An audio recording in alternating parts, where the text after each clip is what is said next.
নমস্কার নমস্কার নমস্কার নমস্কার নমস্কার নমস্কার নমস্কার আপনাদের সবাইকে সবাইকে সবাইকে নমস্কার জানাচ্ছে আপনাদের সৌমিত্র বসু। সবাইকে অজস্র শুভকামনা জানাচ্ছে, সবাইকে স্বাগত জানাচ্ছে আজকের এই শরণাগত অনুষ্ঠানে এবং সবাইকে শুভ সকাল জানাচ্ছে। শুভ হোক, শুভ হোক, শুভ হোক, সকলের শুভ হোক, সকলের ভালো হোক, সকলের মঙ্গল হোক, কল্যাণ হোক, সকলের ভালো হোক, সকলের ভালো হোক, সকলের ভালো হোক।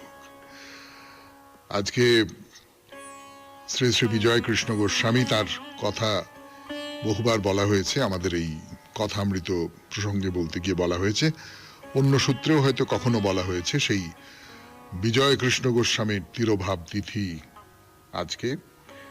পুরী ধামে তিনি দেহ রক্ষা করেন।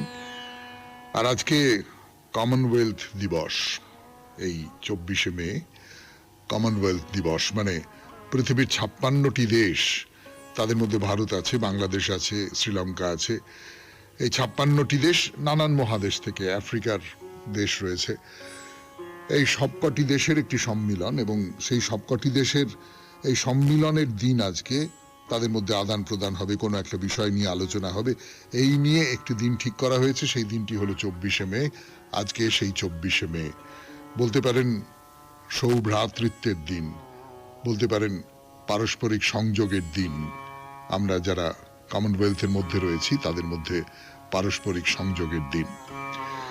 এবারে বেণীমাধব শীলের পঞ্জিকা অনুযায়ী আজকের দিনটার কথা বলি। আজকে 9ই জ্যৈষ্ঠ 1432, ইংরেজির 24শে মে 2025, আজ শনিবার, দ্বাদশী, নক্ষত্র রেবতী। আজকে জন্মে মীন রাশি, বিপ্রবর্ণ, দেবগণ। দিনের বেলা 10:48 গতে মেষ রাশি, ক্ষত্রিয় বর্ণ, মতান্তরে বৈশ্য বর্ণ। আমাদের হোয়াটসঅ্যাপে চিঠি পাঠাবার নাম্বার 9831922927। চিঠির গোড়ায় অতি অবশ্যই SG লিখতে হবে। আর সামনের বৃহস্পতিবারের চিঠির বিষয় তো আপনাদের বলে দেওয়াই হয়েছে, যে আপনি আপনার চারপাশের যে মানুষজন, তাদের মধ্যে সত্যিকারের কোনো কর্মযোগীকে যদি দেখে থাকেন, তাহলে সেই কর্মযোগীর কথা লিখবেন 250 শব্দের মধ্যে, ছোট করে। সেই চিঠি বৃহস্পতিবারের শরণাগত এবং তার পরেও পরের যে শরণাগত চিঠিপত্রের যে পর্বটি, সেই পর্বে পড়া হবে। এবারে তাহলে আজকের অনুষ্ঠান সম্পর্কে বলি। প্রথমে পুরাণ চিরন্তন। পুরাণ চিরন্তনের দীক্ষা নিয়ে কথা বলছিলাম আমরা, অনেক দিন ধরে বলছি, বেশ কিছুদিন হয়ে গেল দীক্ষা নিয়ে কথা বলছি, এবং দীক্ষার মধ্যে যে এত রকমের গভীর তাৎপর্য আছে, অর্থ আছে, এত রকমের সব স্তর আছে, সেটা আমরা তো অনেকেই জানতাম না। সেই দীক্ষা নিয়ে কথা আমরা এগিয়ে নিয়ে চলেছি, আজকেও তাই নিয়ে কথা বলবো। তারপর স্বামী বিবেকানন্দের রচনা থেকে পাঠ, কর্মজীবনে বেদান্ত, দ্বিতীয় পর্ব শুরু করেছি সবে, সেই দ্বিতীয় পর্বের খানিকটা অংশ পড়ে শোনাবো। তারপর ঠাকুর শ্রী রামকৃষ্ণ পরমহংসদেবের কথামৃত থেকে পড়ে শোনাবো স্বামী গোকুলানন্দের রচনা মানসিক চাপ জয় করার উপায় থেকে খানিকটা অংশ, আপনাদের চিঠিপত্র, এবং শেষে আজকে শনিবার, আজকে মহাপুরুষের কথা। আমরা চীনা দার্শনিক মহাপুরুষ কনফুসিয়াসের জীবন কথা বলছিলাম, প্রত্যেক শনিবার করে বলছি। আজ সেই কনফুসিয়াসের কথা। 92.7 বিগ FM এ শরণাগত অনুষ্ঠান শুনছেন। আমি আছি আপনাদের সঙ্গে, আপনাদের সৌমিত্র বসু। ফিরে আসছি গানের পর দীক্ষা নিয়ে কথা বলবার জন্য।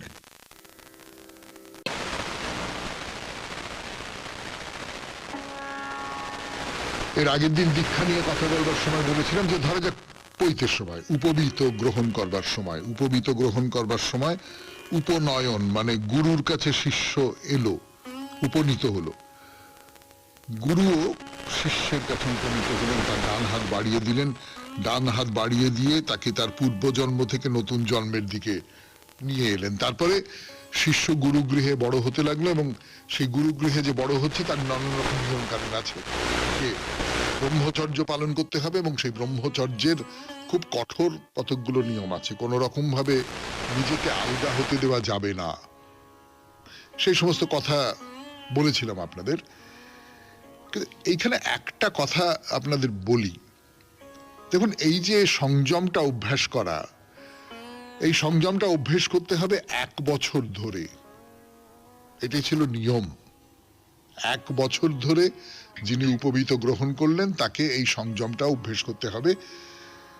কিন্তু সেইটা কমতে কমতে কমতে কমতে, যেরকম আমরা সরল করে নিই না ধর্মের নিয়ম কানুনগুলো, আচার আচরণগুলোকে আমরা সহজ করে নিই, সরল করে নিই, আমাদের পক্ষে সুবিধাজনক করে নিই, এইটা আমাদের একটা ধরন আছে। তো এইটা 3 দিনের মাথায় নেমে এলো, যে গায়ত্রী শিক্ষার সময় 3 দিনের মাথায় নেমে এলো।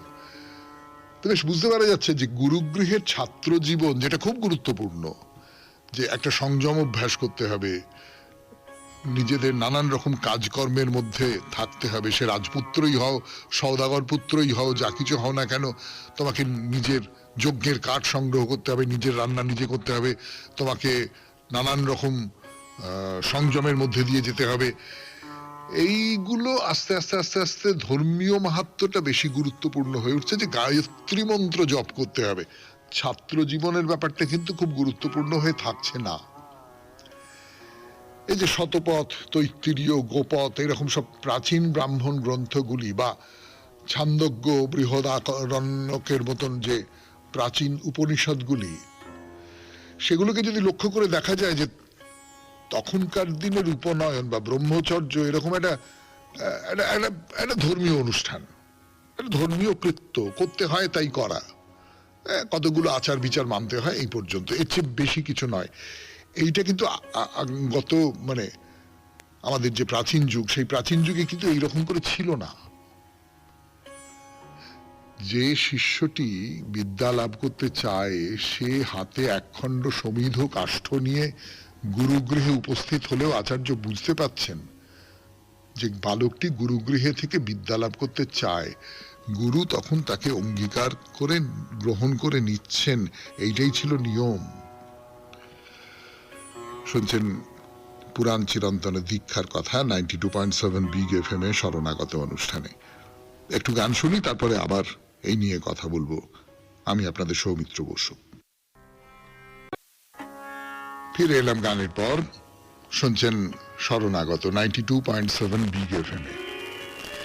তো এই যে যেটা বলছিলাম আপনাদের, যে উপনয়ন সংস্কারের যে আনুষ্ঠানিক গুরুত্ব, যেটা এই আনুষ্ঠানিক গুরুত্বটা, এই অনুষ্ঠান করতে হবে, সেইটাই সবচেয়ে মানে উপলক্ষটা প্রধান হয়ে উঠছে আর কি। সেইটা আস্তে আস্তে আস্তে আস্তে ফুলে ফেপে উঠছে। কিন্তু সেই গুরুত্বটা তো উপনিষদের যুগে বেশি ছিল না, সেটা গৌণ ছিল। উপনিষদের দু একটা উদাহরণ দিই আপনাদের। যেমন ধরুন অশ্বপতি কেকয়। কেকয় একজন আচার্য ছিলেন, খুব আপন ভোলা একজন মানুষ, লেখাপড়া বিদ্যা চর্চায় বাইরে আর কিছু জানতেন না। তো তার কাছে ঔপমন্যব প্রাচীনশাল তার আরো 4 জন বিদ্যার্থী বন্ধুর সঙ্গে সকালবেলা উপস্থিত হয়েছেন সমিধ কাঠ হাতে নিয়ে। তো যাতে গুরু অশ্বপতি বুঝতে পারেন যে তারা উপনয়নের পর গুরুগৃহে থেকেই বিদ্যা লাভ করতে চান। আর মন ভোলা আচার্য, তিনি এসব কিছু বোঝেন না, তিনি বিদ্যাটা বোঝেন। এই অনুষ্ঠান হেন তেন, এই সমস্ত এইগুলো করতে হয়, এইগুলো করতে হয়, এইসব কিছু বোঝেন না। তিনি সমিধ কাঠটা দেখলেন, বেশ, আচ্ছা আচ্ছা এনেছো, সমিধ কাঠ এনেছো, বেশ, তাহলে এইবার শোনো বলে লেখাপড়া শেখাতে আরম্ভ করে দিলেন আপন মনে। উপনয়নের ধারও ধারলেন না, বিনা উপনয়নেই লেখাপড়া শেখানো শুরু হয়ে গেল, যেটা কিনা নিয়ম নয়। এই রকমটাও হতে, এই কথাটা ব্যতিক্রম হিসেবে কিন্তু উপনিষদে লেখা হয়ে আছে যে এইটা হবে না, উপনয়নটা করতে হবে, কিন্তু সেটা উনি করলেন না, ভুলেই গেছেন। অথবা এই যে স্বামী বিবেকানন্দ তার লেখায় যে কাহিনীটি বলছেন, সেই কাহিনীটি যদি উল্লেখ করি, যে এই জাবাল সত্যকামের কাহিনী। সত্যকাম গৌতমের কাছে এসে তার মায়ের পরিচয় দিল, দিয়ে তার গুরু বললেন যে তুমি সত্য থেকে বিচ্যুত হওনি, এটা হচ্ছে সবচেয়ে বড় কথা, তুমি সত্য থেকে বিচ্যুত হওনি, যাও তুমি সমিধ কাষ্ঠ নিয়ে এসো, আমি তোমাকে এখনই উপনয়ন দেব। অর্থাৎ এত সব উদ্যোগ আয়োজন, এত সব আচার বিচার, এই সমস্ত কিচ্ছু দরকার নেই, তুমি সত্য পথে আছো, তোমার নাম দিলাম সত্যকাম, এবং আমি তোমাকে উপনয়ন দেব। শেষ করলাম আজকের মতো পুরাণ চিরন্তন 92.7 বিগ এফএম এ শরণাগত অনুষ্ঠানে। এখন গানের পর স্বামী বিবেকানন্দের রচনা থেকে পাঠ, কর্মজীবনে বেদান্ত, দ্বিতীয় পর্ব। স্বামী বিবেকানন্দের রচনা থেকে পাঠ, কর্মজীবনে বেদান্ত, দ্বিতীয় পর্ব।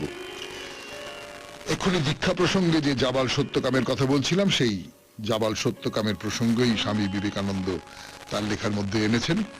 বলছেন যে সত্যকামের তো গুরুগৃহে তার যে শিক্ষা শুরু হয়ে গেল, এবারে সেই শিক্ষার ক্ষেত্রে তিনি একজন বৃষর কাছ থেকে জ্ঞান লাভ করলেন। প্রথমে বৃষ তাকে জ্ঞান দান করলেন, তারপরে বললেন যে অগ্নি তোমাকে আরো কিছু শিক্ষা দেবেন। তারপর থেকে স্বামী বিবেকানন্দের ভাষায় তার ইংরেজি ভাষার বাংলা অনুবাদে পড়ে শোনাই আপনাদের। তখনকার কালে অগ্নি ব্রহ্মের বিশিষ্ট প্রতীক রূপে পূজিত হইতেন। প্রত্যেক ব্রহ্মচারীকেই অগ্নি চয়ন করিয়া তাহাতে আহুতি দিতে হইত। যাহা হোক, সত্যকাম স্নানাদি করিয়া অগ্নিতে হোম করিয়া তাহার নিকটে উপবিষ্ট আছে। এমন সময় অগ্নি হইতে একটি বাণী শুনিতে পাইল। সত্যকাম বলিল, প্রভু আজ্ঞা করুন। তোমাদের স্মরণ থাকিতে পারে, ওল্ড টেস্টামেন্টে এইরূপ একটি গল্প আছে। স্যামুয়েল এইরূপ এক অদ্ভুত বাণী শুনিয়াছিলেন। যাহা হোক, অগ্নি বলিলেন, আমি তোমাকে ব্রহ্ম সম্বন্ধে কিছু শিক্ষা দিব। এই পৃথিবী ব্রহ্মের এক অংশ, অন্তরিক্ষ এক অংশ, স্বর্গ এক অংশ, সমুদ্র এক অংশ। একটি হংস তোমাকে কিছু শিক্ষা দিবেন। একটি হংস একদিন আসিয়া সত্যকামকে বলিল, আমি তোমাকে ব্রহ্ম সম্বন্ধে কিছু শিক্ষা দিব। হে সত্যকাম, এই অগ্নি তুমি যাহার উপাসনা করিতেছ তাহা ব্রহ্মের এক অংশ, সূর্য এক অংশ, চন্দ্র এক অংশ, বিদ্যুৎ এক অংশ। মদগু নামক এক পক্ষী তোমাকে আরো কিছু শিখাইবেন। একদিন সেই পক্ষী আসিয়া তাহাকে বলিল, আমি তোমাকে ব্রহ্ম সম্বন্ধে কিছু শিখাইব। প্রাণ তাহার এক অংশ, চক্ষু এক অংশ, শ্রবণ এক অংশ এবং মন এক অংশ। তাহার পর বালক তাহার গুরুর নিকট উপনীত হইল। গুরু দূর হইতেই তাহাকে দেখিয়া বলিলেন, বৎস, তোমার মুখ যে ব্রহ্মবিদের মতো উদ্ভাসিত দেখিতেছি, কে তোমাকে শিক্ষা দিল? সত্যকাম বলিল, কোনো মানুষে নয়, কিন্তু আপনি অনুগ্রহ করিয়া আরো কিছু শিক্ষা দিন, কেননা আমি শুনিয়াছি আপনার ন্যায় গুরুর নিকট শিক্ষা লাভ করিলে বিদ্যা কল্যাণের কারণ হয়। দেবতাগণ পূর্বে তাহাকে যে শিক্ষা দিয়াছিলেন, ঋষি তাহাকে সেই শিক্ষাই দিলেন। বালক গুরুকে ব্রহ্ম সম্বন্ধে আরো উপদেশ দিবার জন্য বলিল। তিনি বলিলেন, ব্রহ্ম সম্বন্ধে কিছু তো পূর্বেই জানিয়াছ। এই সকল রেকর্ড ছাড়িয়া দিয়া বৃষ কি শিখাইল, অগ্নি কি শিখাইল, আর সকলে কি শিখাইল, এইসব কথা ছাড়িয়া দিয়া যদি আমরা লক্ষ্য করিয়া দেখি, তবে বুঝিব চিন্তার গতি কোন দিকে যাইতেছে।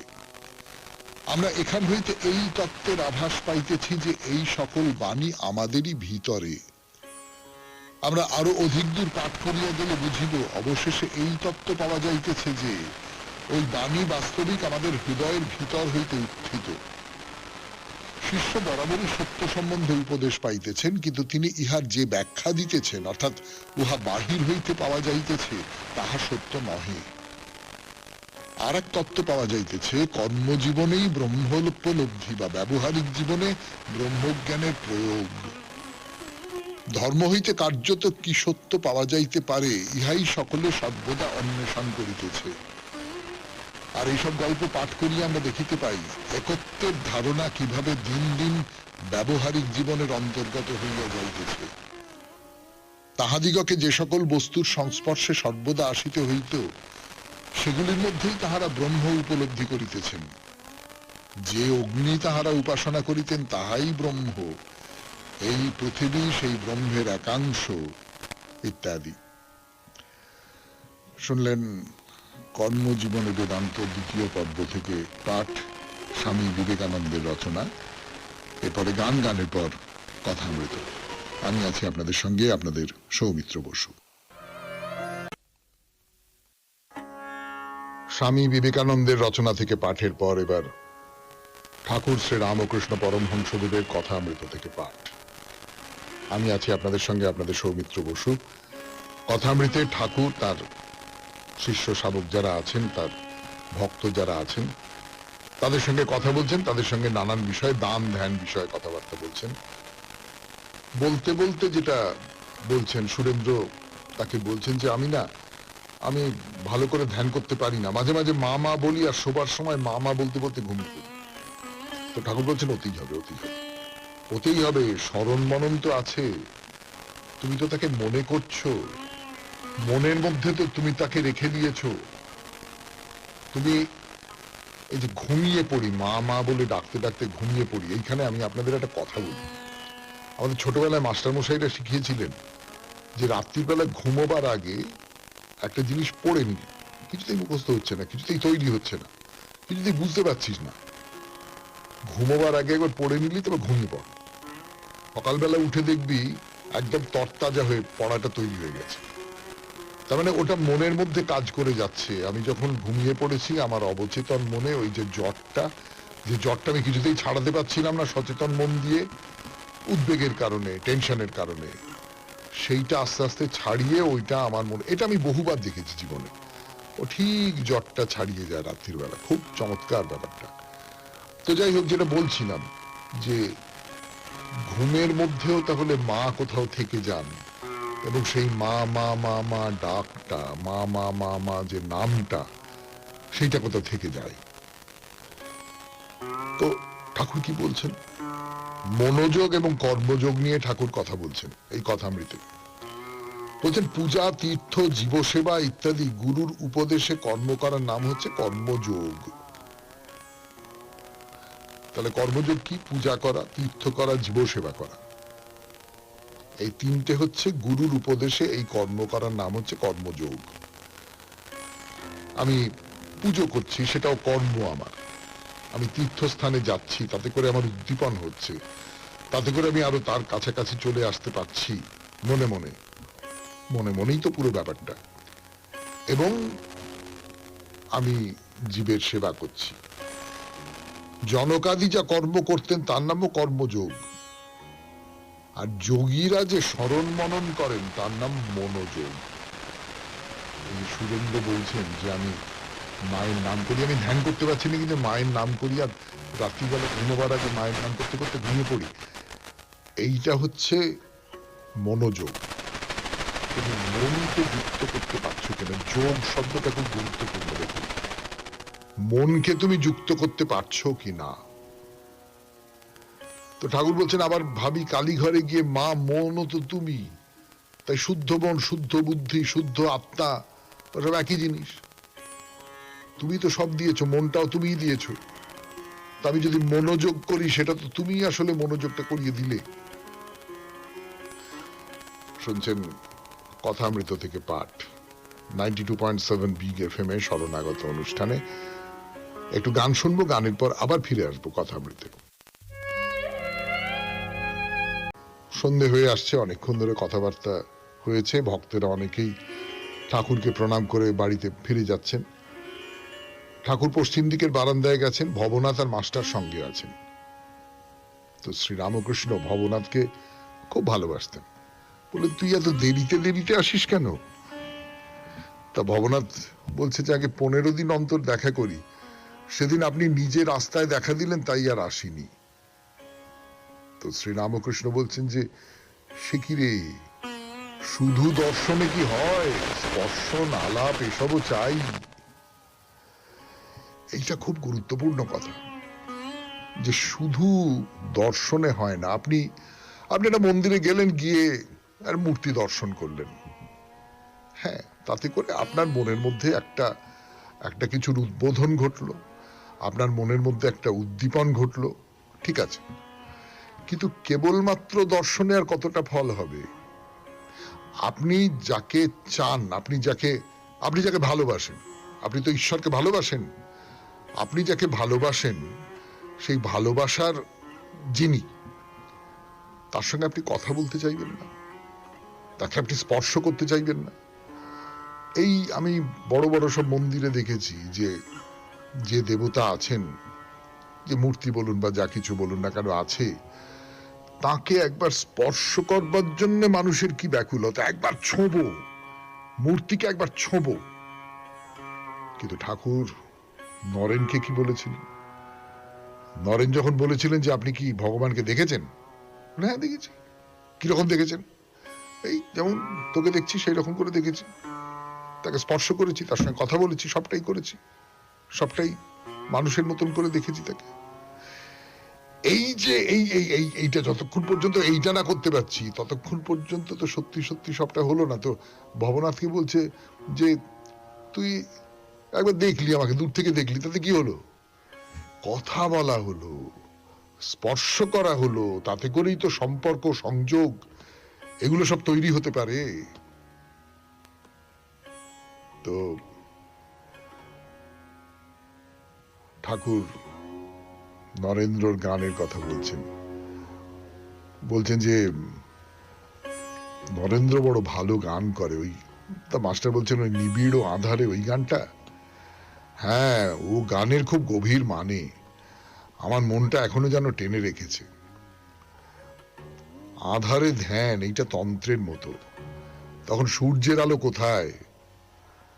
তো গিরিশ ঘোষ এসে দাঁড়িয়েছেন, ঠাকুর গান গাইছেন, মা কি আমার কালো রে, কালো রূপে দিগম্বরী হরিপদ্ম করে আলো রে, মা কি আমার কালো রে। শুনলেন কথামৃত থেকে পাঠ 92.7 বিগ এফএম এ শরণাগত অনুষ্ঠানে। এইবার স্বামী গোকুলানন্দের রচনা থেকে পড়ে শোনাবো আমি আপনাদের সৌমিত্র বসু। 92.7 রচনা থেকে পাঠ করে শোনাচ্ছি মানসিক চাপ জয় করার উপায় নিয়ে তার যে গ্রন্থ, সেই গ্রন্থ থেকে পড়ে শোনাই আপনাদের।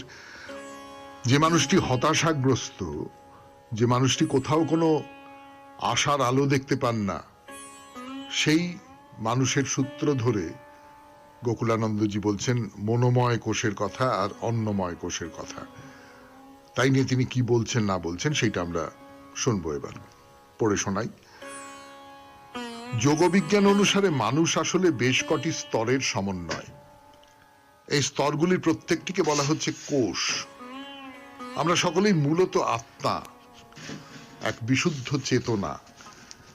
কিন্তু আমাদের প্রথম বা স্থূলতম আধারটি হলো এই দেহ, যাকে বলি অন্নময় কোষ। এই দেহ বা অন্নময় কোষের ভিতরে যে সূক্ষ্মতর কোষের অবস্থান, তার নাম প্রাণময় কোষ। এই স্থূল শরীরটাকে আমরা দেখতে পাই, স্পর্শ করতে পারি, কিন্তু প্রাণিক দেহ তো ধরাছোঁয়ার বাইরে। অবশ্য এই প্রাণিক দেহের কার্যাদি আমরা অনুভব করতে পারি, যেমন হাত নাড়া কিংবা কথা বলা ইত্যাদির মাধ্যমে। প্রাণময় কোষের শক্তি স্তরটি এ সমস্ত কার্যাদিকে সম্ভবপর করে তোলে। এই প্রাণ দেহ থেকে বহির্গত হলে দেহের মৃত্যু হয়। একটানা 20 দিন যদি কেউ অনাহারে থাকেন, দেহ তার কঙ্কালসার হবে এবং ওই ব্যক্তি মারাও যেতে পারেন। কিন্তু যে মুহূর্তে দেহকে ফল কিংবা ফলের রস বা দুধ দেওয়া হয়, ফিরে আসে প্রাণশক্তি দেহ অভ্যন্তরে। এইভাবে এক সূক্ষ্ম শক্তি চালনা করে এই স্থূল শরীরটাকে। আবার প্রাণময় কোষ চালিত হয় মনোময় কোষের দ্বারা। সিদ্ধান্ত গ্রহণ করতে হলে আমাদের যেতে হবে এই 3টি কোষের পরবর্তী আরেকটি কোষে, যার নাম বিজ্ঞানময় কোষ। এর আলোচনা আমরা পরে করব। আপাতত এই 3টি কোষের কথা আলোচনা করা যাক, অন্নময় কোষ, প্রাণময় কোষ ও মনোময় কোষ। অসহায় আশাহীন শ্রেণীভুক্ত মানুষদের কথা আরেকবার স্মরণ করা যাক। এই ধরনের ব্যক্তিত্বদের নেতিবাচক হতাশ মানসিক গঠনটা এই স্থির বিশ্বাসের উপর দাঁড়িয়ে আছে যে যতই চেষ্টা তারা করুন না কেন, কাজের কাজ কিছুই হবে না। এই আশাহীন মনোভাবকে জয় করা অসম্ভব। যেমন ধরুন, কোনো ছাত্র যদি সবসময় ভাবে আর হতাশায় ভোগে, তার পক্ষে ভালো ফল করা কখনোই সম্ভব নয়। সে ভালো করে পড়বেই না, কঠোর পরিশ্রমও করবে না, কারণ তার স্থির বিশ্বাস যে ভালো ফল তার দ্বারা সম্ভব নয়।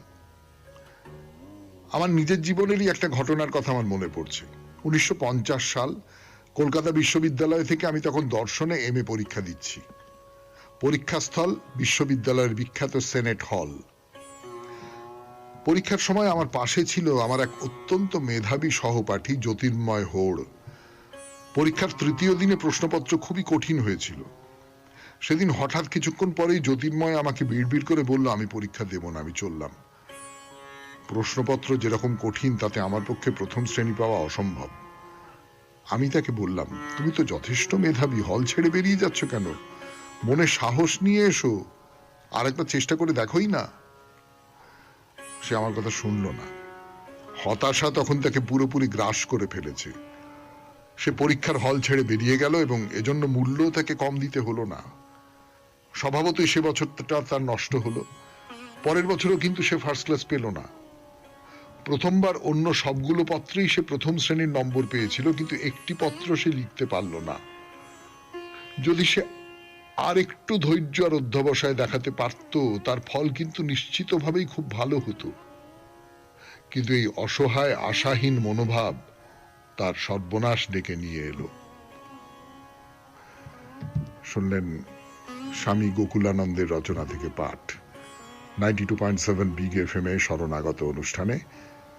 এবারে আপনাদের চিঠিপত্র, ফিরে আসছি গানের পর। এবারে চিঠিপত্র। চিঠিতে কবিতা লিখেছেন সায়নী নাগ, মদারাট, বাদামতলা, বারুইপুর থেকে। কবিতার নাম নাগরদোলা। ভূমিতে ভীত শক্ত করে দাঁড়াও যখন তুমি, তোমার শ্রীমুখ দেখতে আকাশ পানে তাকাই আমি। একের অধিক রূপ যে তোমার, উচ্চতাও ভিন্ন, কোথাও তড়িৎ, কোথাও আবার কাষ্ঠ রূপে গণ্য। দেবদেবীদের মতন তোমার দুইয়ের বেশি হস্ত, দূর হইতে লাগে ছোট, কাছে গেলেই মস্ত। সেই মস্ত হাতের উপর আমরা বসি চড়ে, পড়ার ভয়ে সিট বেল্টটা শক্ত করে ধরে। তড়িৎবাহী তার মারফত তড়িৎ পাওয়া মাত্র উত্তেজনায় পরিপূর্ণ হয় যে তোমার গাত্র। উত্তেজনায় হাতগুলি আর পারে না স্থির থাকতে, ধীরে ধীরে শুরু করে দেয় চক্রাকারে ঘুরতে। হাতের ঘোড়া শুরু মানেই মোদের ঘোড়াও শুরু, গতি বাড়ার সাথে সাথেই বুক করে দুরু দুরু। নানান রঙিন আলোর সাজে বাড়ে তোমার শয্যা, মনে মনে একটুও কি পাও না তুমি লজ্জা? কাষ্ঠরূপে তোমার হাতের চক্রাকারে ঘোরা, কখনো তা সম্ভব নয় একা নিজের দ্বারা। তাই তো যখন কাষ্ঠরূপে আসো তুমি মেলায়, তোমার চালনাতে তোমার চালক পাশে দাঁড়ায়। গ্রাম বাংলায় সবাই তোমায় নাগরদোলা বলে, তোমার হাতে যে বসে সে বৃত্তাকারে দোলে। বাচ্চা থেকে বয়স্ক সবার মুখে হাসি ফোটাও তুমি, তাই তো তোমায় বড্ড ভালোবাসি। মেলার প্রধান আকর্ষণের তুমি কেন্দ্রবিন্দু, তোমার কাছে সবাই সমান, মুসলমান বা হিন্দু। তোমার উপস্থিতি বিনা মেলা অসম্পূর্ণ, নিজ গুণে তাই তো তুমি সবার কাছে ধন্য। সায়নী নাগ, মদারার, বাদামতলা, বারুইপুর থেকে এই চিঠিটি লিখেছেন। এই চিঠির ভেতরে কোথাও একটা গভীরতর তাৎপর্য হয়তো খুঁজে বার করা সম্ভব। এই যে ধরুন কাঠের তৈরি এক মূর্তি, দেবতা বা দেবীর মূর্তি, এই মূর্তিকে যখন আমরা অবলম্বন করি তখন সেই মূর্তি আমাদের ঘোরান, তখন সেই মূর্তি আমাদের সংসারের যে পাকচক্র তার মধ্যে দিয়ে ঘুরিয়ে ঘুরিয়ে কোনো এক আনন্দের জগতে নিয়ে যান। এই রকম একটা অর্থ হয়তো এই কবিতার মধ্যে থেকে বার করা সম্ভব। অনেক ধন্যবাদ আপনাকে সায়নী দেবী এই চিঠিটি দেওয়ার জন্যে। এবার একটু গান শুনবো, গানের পর মহাপুরুষের কথা। আজ শনিবার কনফুসিয়াসের কথা বলবো আপনাদের 92.7 বিগ এফএম এ শরণাগত অনুষ্ঠানে। এলাম 92.7 বিগ এফএম এ শরণাগত অনুষ্ঠান শুনছেন। কনফুসিয়াসের কথা বলছি আপনাদের। কনফুসিয়াস ডিউক তিং তার রাজত্বে ছিলেন এবং আমাদের খানিকটা হয়তো মনে পড়ে যাচ্ছিল চন্দ্রগুপ্ত চাণক্যের সম্পর্কের কথা। অর্থাৎ ডিউক তিং, তাকে তিনি চালনা করছিলেন এবং সেই সূত্র ধরে রাজ্য খুব চমৎকার চলছিল। কিন্তু তিংকে পথভ্রষ্ট করে দিলেন কিছু ষড়যন্ত্রকারী। তারা এখন বলতে লাগলো যে কিন্তু রাজ্যটা করে তুমি আর কিসের রাজা, তুমি বিলাস ব্যসনে মন দাও, রাজারা যেরকম করে বাঁচে সেই রকম করে বাঁচো, এই রকম করে বাঁচতে হবে তোমাকে, তুমি এসব কি করছো? তো যাই হোক, ডিউক তিং এর পদস্খলন হলো এবং তিনি বিলাস ব্যসনে মগ্ন হলেন। কনফুসিয়াস অত্যন্ত ক্রুদ্ধ হলেন এবং প্রধানমন্ত্রীর পদ থেকে ইস্তফা দিয়ে লু রাজ্য ত্যাগ করে বেরিয়ে পড়লেন। তখন তার বয়স 54 বছর। তার সঙ্গে কয়েকজন মাত্র অনুগত শিষ্য। ব্যাস, কনফুসিয়াস সমস্ত প্রধানমন্ত্রীর পদ, সেই পদ একদম ছেঁড়া কাগজের মতো পরিত্যাগ করে বেরিয়ে এলেন। তো যাচ্ছেন যাচ্ছেন যাচ্ছেন যাচ্ছেন যাচ্ছেন, যেতে যেতে যেতে যেতে একটা সমাধি ক্ষেত্র, নির্জন, সেইখানে একজন মহিলার কান্না শোনা যাচ্ছে। কি হলো, কি ব্যাপার? এক শিষ্যকে বললেন, দেখো তো ওখানে কি হয়েছে, একজন কাঁদছে, একটি মেয়ে কাঁদছে, কি ব্যাপারটা কি? তো ছাত্রটা সে মেয়েটির কাছে গেল, গিয়ে জিজ্ঞেস করলো, কি হয়েছে, আপনি এখানে একা কাঁদছেন কেন? তো সে মেয়েটি বলল যে আসলে এখানে ভীষণ বাঘের উৎপাত। প্রথমে আমার শ্বশুরকে বাঘে খেয়ে নিয়েছে, তারপর স্বামীকে বাঘে খেয়ে নিয়েছে, তারপরে আমার ছেলেকে বাঘে খেয়ে নিয়েছে। ছাত্রটি তখন জিজ্ঞেস করছে যে এখানে এত বাঘের উৎপাত, তো আপনি বাস করছেন কেন? তো মহিলাটি বলল যে আমাদের রাজা এত ভালো, তাকে ছেড়ে অন্য কোথাও যেতে মন চাইছে না। তো সেই শিষ্যটি এসে কনফুসিয়াসকে তো বলল যে এইরকম এরকম ব্যাপার, এই হয়েছে, মহিলা আমাকে এই বলেছে। তো কনফুসিয়াস বললেন, দেখো, এর থেকে তোমরা বুঝতে পারছো, একজন খারাপ রাজা সে কিন্তু বাঘের চেয়েও বেশি ভয়ঙ্কর, এবং একজন ভালো রাজা, তার রাজত্বে বাস করবার জন্য মানুষ এমনকি বাঘের ভয়কে, মৃত্যুকে উপেক্ষা করতে পারে। তো এই কনফুসিয়াসের যে ছাত্ররা ছিলেন তাদের মধ্যে একজনের নাম ছিল মেলু। মেলুর ভগ্নিপতি ছিলেন ওয়ে বলে একটি রাজ্য, তার একজন খুব উচ্চপদস্থ কর্মচারী। তো কনফুসিয়াস শিষ্যদের নিয়ে সেই যে মেলুর যে ভগ্নিপতি, তার ঘরে গিয়ে আশ্রয় নিলেন, তার বাড়িতে। তা ওয়ে রাজ্যের যিনি ডিউক, তিনি এর আগেই কনফুসিয়াসের খ্যাতির কথা শুনেছিলেন। ডিউক কনফুসিয়াসকে রাজসভায় আমন্ত্রণ করে নিয়ে এলেন, কিন্তু কনফুসিয়াসকে কোনো দায়িত্ব তিনি দিলেন না। কেন দিলেন না? দেবার ক্ষমতা ছিল না তার। কারণ ডিউক ছিলেন নামেই রাজা, ওই বিলাস ব্যাসন ভোগ, মজা আমোদ ফুর্তি, এইসব করেই তার দিন কাটে। রাজ্য শাসনের যে প্রকৃত ক্ষমতা, সেই প্রকৃত ক্ষমতাটা ছিল তার রানীর কাছে, নানের হাতে। এবং নান হচ্ছে অসম্ভব ক্ষমতালোভী, অসম্ভব নিষ্ঠুর। সে নিজের সুখভোগের জন্য যা যা করা দরকার মনে করে তাই করতে পারে, সেখানে কোনো মায়া দয়া করুণা এসবের কোনো ব্যাপার নেই। তো ডিউক কনফুসিয়াসকে তো রাজ দরবারে চাকরি দিয়েছেন, কিন্তু ওই কোনো দায়িত্বই দিতে পারলেন না। কনফুসিয়াস রাজ দরবারে যান, গিয়ে চুপ করে বসে থাকেন, এই হলো তার প্রতিদিনের কাজ। তো একদিন ওই রানী নান, তার সম্পর্কে তো বললাম এক্ষুনি আপনাদের, অসম্ভব নিষ্ঠুর একজন মহিলা, অসম্ভব উচ্চাকাঙ্ক্ষী একজন মহিলা, তিনি কনফুসিয়াসকে ডেকে পাঠালেন। তারপর কি হলো তা বলবো গানের পর। 92.7 বিগ এফএম এ শরণাগত অনুষ্ঠান শুনছেন। এখন মহাপুরুষের কথা, কনফুসিয়াসের কথা। আমি আছি আপনাদের সঙ্গে, আপনাদের সৌমিত্র বসু। কথা শুরু। 92.7 বিগ এফএম এ শরণাগত অনুষ্ঠান শুনছেন। আমি আছি আপনাদের সঙ্গে, আপনাদের সৌমিত্র বসু। তো রানীর নাম তো কনফুসিয়াসকে ডেকে পাঠিয়েছেন। কনফুসিয়াস এর আগে কখনো রানীর সঙ্গে দেখা করেননি এবং রানীর সম্পর্কে তিনি সমস্তটাই জানেন। তো খুব চিন্তায় পড়ে গেলেন, রানী কোন মতলবে ডেকে পাঠাচ্ছে, কি ব্যবহার করবে, কিছু বুঝতে পারছেন না। তো সারা রাত ধরে তিনি ঈশ্বরের কাছে প্রার্থনা করলেন। পরদিন রানীর কাছে গেলেন। রানী একটা স্বচ্ছ পর্দা, তার আড়ালে দাঁড়িয়ে আছেন। কনফুসিয়াস রানীকে অভিবাদন করে দাঁড়াতেই রানী বললেন যে আসুন আসুন আসুন আসুন, দয়া করে বসুন। খুব খুব খুব ভদ্র ব্যবহার করলেন। খুবই ভদ্র ব্যবহার, খুবই সম্মান দিয়ে তার সঙ্গে কথা বললেন। কিন্তু কনফুসিয়াসের মনে হলো যে না, এই রাজ্যে থাকবো না, এই রাজ্যটা থাকবার উপযোগী নয়। আমার এখানে কোনো কাজ নেই, এখানে আমাকে কোনো কাজ করতে দেবে না, এইখানে শুধু শুধু সময় নষ্ট করার কোনো মানে হয় না। কনফুসিয়াস তার শিষ্যদের নিয়ে আবার বেরিয়ে পড়লেন। মানে সুখে থাকা তার পোষালো না আর কি।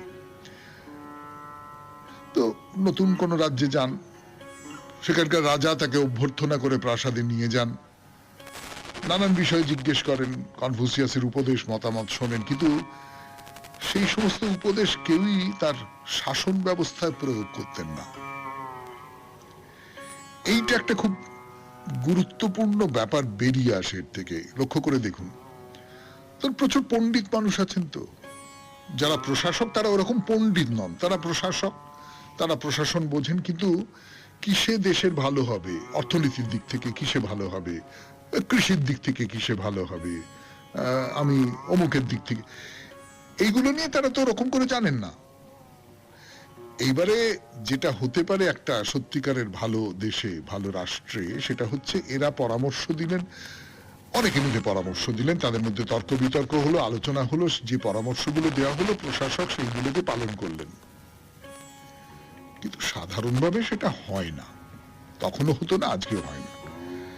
তার ফলে কনফুসিয়াস বুঝতে পারছেন যে আমি উপদেশ দিতে পারি, আমি আমার যে অভিজ্ঞতা, আমার যে জ্ঞান, তাই দিয়ে আমি নানান রকম সব পরামর্শ দিতে পারি, কিন্তু এই উপদেশকে গ্রহণ করবার মতো মানুষ কোথাও নেই।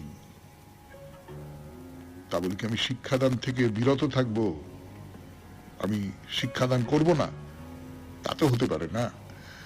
ফলে কনফুসিয়াস পড়ান, তার ছাত্র সংখ্যা বাড়তে থাকে, তিনি যখন যেখানে যান তার সঙ্গে সঙ্গে তার ছাত্ররাও সেখানে যায়। কনফুসিয়াস যখন যে রাজ্যে যেতেন সেখানকার লাইব্রেরির খোঁজ করতেন, গ্রন্থাগার কি আছে, এবং সেইখানে গিয়ে যদি কোনো প্রাচীন পুঁথির সন্ধান পেতেন, তাহলে গভীর মনোযোগ দিয়ে সেটা পড়ে ফেলতেন। সমস্ত জীবন ধরে তিনি নিজেকে একজন শিক্ষার্থী বলে মনে করেছেন। যেখানে কোনো রকমের কোনো জ্ঞানের সন্ধান পান, সেইখানে গিয়ে তিনি শিখে নেবার চেষ্টা করছেন। আজকে এই পর্যন্তই থাক। মহাপুরুষের কথা আবার সামনের শনিবার 92.7 বিগ FM এ শরণাগত অনুষ্ঠান আজকের মতো এখানেই শেষ হলো। আমাদের হোয়াটসঅ্যাপে চিঠি পাঠাবার নাম্বার 9831922927। চিঠির গোড়ায় অতি অবশ্যই SG লিখতে হবে। আর সামনের বৃহস্পতিবারের জন্য আপনাদের চিঠি লেখার বিষয়, আপনাদের অভিজ্ঞতার মধ্যে সত্যিকারের কোনো কর্মযোগী মানুষকে যদি আপনারা দেখে থাকেন তার কথা লিখবেন। 250 শব্দের মধ্যে আগামী মঙ্গলবার সন্ধে 6টার ভেতর সেই চিঠি যেন আমাদের দপ্তরে পৌঁছে যায়। তাহলে শেষ করলাম আজকে শরণাগত। সবাই খুব ভালো থাকবেন, আনন্দে থাকবেন। নমস্কার। নমস্কার নমস্কার নমস্কার নমস্কার নমস্কার নমস্কার আপনাদের সবাইকে সবাইকে সবাইকে নমস্কার জানাচ্ছে আপনাদের সৌমিত্র বসু। সবাইকে অজস্র শুভকামনা জানাচ্ছে, সবাইকে স্বাগত জানাচ্ছে আজকের এই শরণাগত অনুষ্ঠানে, এবং সবাইকে শুভ সকাল জানাচ্ছে। শুভ হোক, শুভ হোক, শুভ হোক, সকলের শুভ হোক, সকলের ভালো হোক, সকলের মঙ্গল হোক, কল্যাণ হোক, সকলের ভালো হোক, সকলের ভালো হোক, সকলের ভালো হোক। আজকে শ্রী শ্রী বিজয় কৃষ্ণ গোস্বামী, তার কথা বহুবার বলা হয়েছে, আমাদের এই কথামৃত প্রসঙ্গে বলতে গিয়ে বলা হয়েছে, অন্য সূত্রেও হয়তো কখনো বলা হয়েছে। সেই বিজয় কৃষ্ণ গোস্বামীর তিরোভাব তিথি আজকে। পুরী ধামে তিনি দেহ রক্ষা করেন।